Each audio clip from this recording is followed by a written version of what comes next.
So hello anime lover, स्वागत है आपका एनिमेटल चैनल में। और आज हम आपको एक्सप्लेन करने वाले हैं वन पीस का एपिसोड नंबर 1103।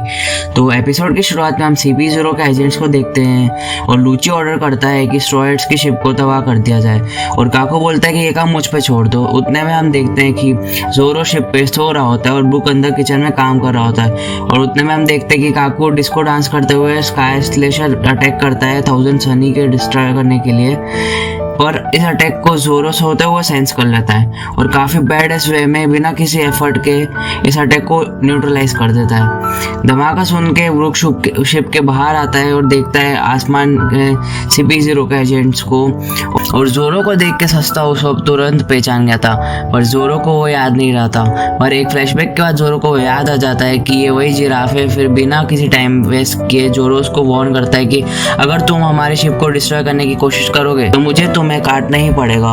अब ये सुनकर सस्ता उसब तो जोरो से भिड़ चुका था। खैर उतने में हम देखते हैं कि फ्रंटियर डोम वापस एक्टिवेट हो चुका था, पर पंख सैटेलाइट देखते हैं कि CP0 के एजेंट्स तो ऑलरेडी अंदर आ चुके हैं। ये देख के शाका तो फुल टेंशन में आ चुका था।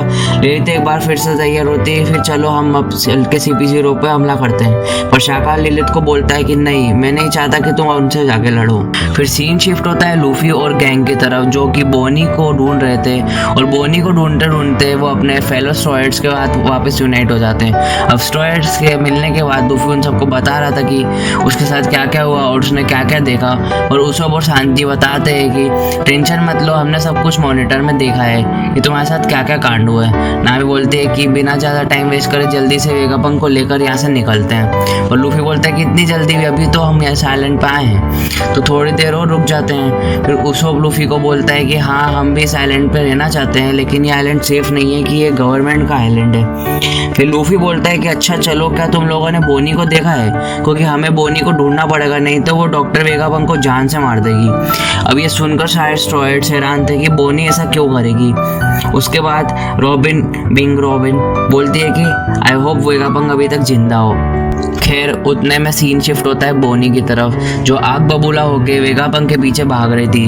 भाई इस बंदी ने तो वेगापंक को ढूंढ लिया। बोनी वेगापंक को ढेर सारा अटैक करती है, लेकिन जैसे तैसे वेगापंक सारे अटैक्स को डॉज कर लेता है। बोनी गुस्से में वेगापंक से पूछती है कि क्या तुम मेरे फादर को वापस से ठीक कर सकते हो या हाँ या नहीं, सीधा सीधा आंसर कर दो। और वेगापंक उसे माफ़ी मांगता है और बोलता है कि सॉरी, मैं ऐसा नहीं कर सकता और मुझे भी इस चीज़ का अफसोस है। उतने में ही बोनी गुस्से में वेगापंक पर अटैक करती है, पर वेगापंक बड़ी मुश्किल से अटैक को डॉज कर लेता है और जाके लड़खड़ाता हुआ सीढ़ियों से नीचे गिर जाता है। उसके बाद हमें पास का एक छोटा सा फ्लैशबैक दिखाया जाता है वेगापंक की जवानी के दिनों का, जहाँ पे वो आई थिंक किसी लड़की का ऑपरेशन कर रहा है और वो ये होप कर रहा है कि वो लड़की ठीक हो जाएगी।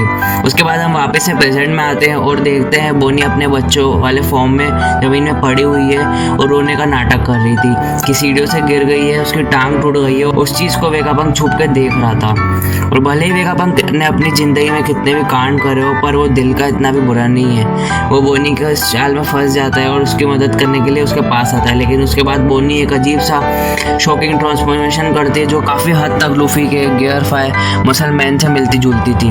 बोनी अपना अटैक यूज़ करती है डिस्टॉर्टेड फ्यूचर और वेगापंक को मार के उसको बच्चे में बदल देती है। वेगापंक बोनी को बोलता है कि मुझे वापस से नॉर्मल करो, पर बोनी बताती है कि डोंट वरी, मेरी ये पावर लिविंग थिंग्स पर टेम्पररी असर करती है, मतलब कुछ टाइम बाद वेगापंक वापस से नॉर्मल हो जाएगा। उसके बाद बोनी वेगापंक से पूछते हैं कि ऐसा कौन सा राज है जो तुम मुझसे छुपा रहे हो।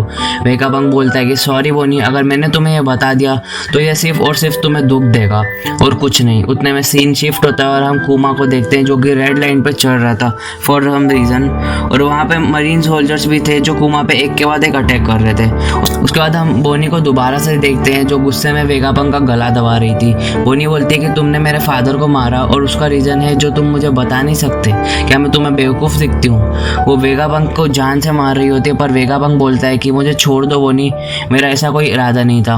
अपनी ह्यूमैनिटी को सेक्रीफाइस करने का डिसीजन खुद कुमा का था, जबकि मैं तो प्राउड फील करता हूँ कि कुमा जैसा इंसान मेरा दोस्त है और मैं कुमा की बहुत ज़्यादा रिस्पेक्ट करता हूँ। पर बोनी बोल रही है कि तुम झूठ बोल रहे हो, कुमा ऐसा नहीं कर सकता कि वो मुझे छोड़ के मरने के लिए चला जाए।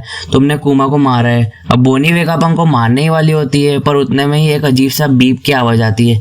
बोनी उस आवाज़ की तरफ जाती है और वहाँ पे एक दरवाज़ा देखती है। वहाँ पे एक सिंबल बना रहता है जो क्लियरली कुमा से रिलेटेड था।